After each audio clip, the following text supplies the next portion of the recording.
मास हो गए हैं बनारस की गलियों में होते हुए एक बहुत ही प्राचीन मंदिर की हो, जैसे केदारनाथ जी के नाम से जाना जाता है। बहुत ही प्राचीन मंदिर हमें नज़र आ रहा है। मुझे कुछ आप इस मंदिर के बारे में बताइए। भगवान शिव का 3 भाग है। सिर का दर्शन नेपाल में पशुपतिनाथ जी है। यस। सीने का और पेट का और पीठ का दर्शन हिमालय में केदारनाथ है। ये केदारनाथ है जो चरण से लिंग का दर्शन है। आधे में शिव आधे में पार्वती है। ये आपरूपी प्रकट हुए हैं। खिचड़ी वाले दिन ही जन्म इनका हुआ है। प्रकटोत्सव मनाया जाता है। तो मैं आपसे जानना चाहूँगा ये मंदिर कितना पुराना होगा? ये कम से कम कई हजारों साल पुराना है। हैं जी? कई हजार साल पुराना है। हजारों साल पुराना है। इसको कोई प्रमाण नहीं है कि कितना पुराना है। बहुत ही पुराना बहुत मंदिर है। पुराना है। मुझे ऐसा लगता है तमिल साइड के लोग काफ़ी आए हुए हैं। सबसे पहले हम नंदी महाराज के दर्शन करते हैं। केदारेश्वर मंदिर, यहाँ पर मुख्य महंत जी उपस्थित हैं। इनसे हम कुछ जानने की कोशिश करेंगे। महंत जी से आग्रह करने के बाद में महंत जी हमें कुछ इस महिमा के बारे में बताने वाले हैं। महंत जी आप इस बारे में कुछ हमें बताइए यहाँ पर। और जैसे कि अभी आप यहाँ पे आए हैं दर्शन करने काशी में। काशी हमारी 3 खंड होते हैं, जिसमें से आप अभी केदार खंड में, काशी 3 खंड में, केदारेश्वर खंड, विश्वेश्वर खंड, ओंकारेश्वर। तो काशी आते हैं लोग मृत्यु प्राप्त करने के लिए। यहाँ भोग विलास के लिए लोग नहीं आते हैं। यहाँ आकर मृत्यु प्राप्त करने के लिए, क्योंकि यहाँ पर मृत्यु प्राप्त करने से मोक्ष मिलता है।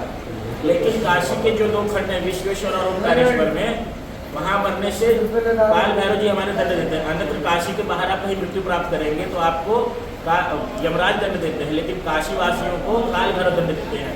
और यमराज की आत्मा से 17 गुना कठिन होती है काल भैरव जी की आत्मा। लेकिन केदार खंड में भैरवी आत्मा को भी देने का कोई विधान नहीं। केदार को जो मृत्यु प्राप्त करता है उनको भैरवी आत्मा भी नहीं होती है। क्यों नहीं होती है?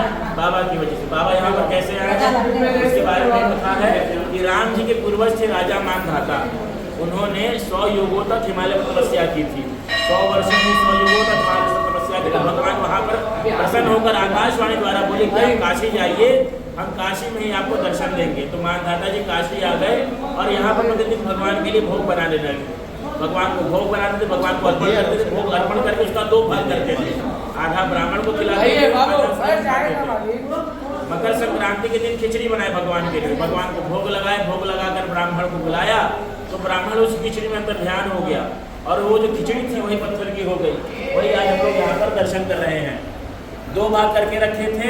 उसी खिचड़ी को तो 2 भाग होने पर जब पत्थर का हो तो मानधाता जी रोने लगते हैं।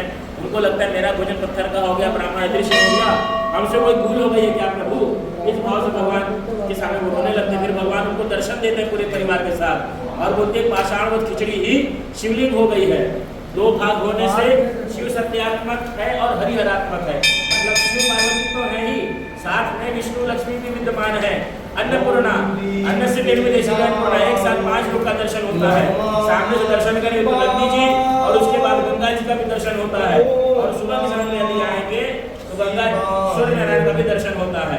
एक साथ यहाँ पर 8 लोग का सुबह के समय दर्शन होता है। ऐसे 7 लोग का दर्शन होता रहता है। तो जब भगवान ने मानधाता जी को दर्शन दिया तो मानधाता जी ने वरदान रूप यही कहा कि जो केदार खंड मृत्यु प्राप्त करे उनको भैरवी आत्मा न हो। इसीलिए केदार खंड मरने से भैरवी आत्मा भी नहीं होती है। यहाँ एक बार दर्शन करने से हिमालय केदार के 7 बार दर्शन करने का फल प्राप्त होता है। ये यहाँ की महिमा है। बहुत बहुत धन्यवाद। महंत जी ने हमें बताया। सत्य सनातन के साथ में मैं आज इस प्रस्तुति को दे रहा हूँ और ये आप दर्शन कर रहे हैं, अलौकिक दर्शन। और ये कहना मुश्किल है कि ये मंदिर कितना पुराना है। ये तो राम के पूर्वज जी का मंदिर है। जैसे कि मानधाता के बारे में काफ़ी लोग जानते भी हैं। इसी के साथ इनके दर्शन करते हैं।